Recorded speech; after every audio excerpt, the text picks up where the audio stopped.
The heart of God is always something that people question. Is God's heart working for me in this relationship? Is God's heart pushing me forward in this opportunity in business? Is God's plan for me to win in this, or is this God's plan to teach me through this? The challenge of the learned is to know when to quit. The other part about relationships is that sometimes we're allowed to step away when things are considered quote unquote unhealthy, but if you've not taken the time to get to know me or get to know other people, then maybe you're just perverse and you're really emotional about what's going on for you.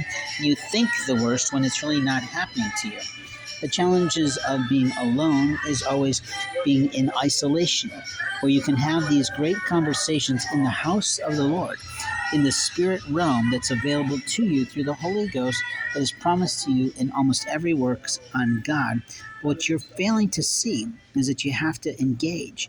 You have to talk to me.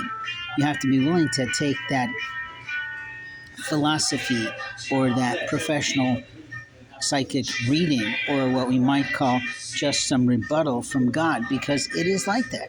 God is something to revere and God is something to fear, but it's also something we have to hold most dear. Because if you're not willing to hear God's view of you, how are you going to feel when you're standing there at the end of your life? Because we all get to that point where our body dies, the cells degenerate, and we no longer thrive, and we go there.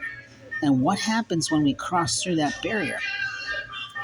Who are we liable to? What are we liable for? And absolutely, who have we loved in this world? Because the whole purpose of the Christ figure, the Jesus that most of us know and love, is that he was all about peace, love, and understanding.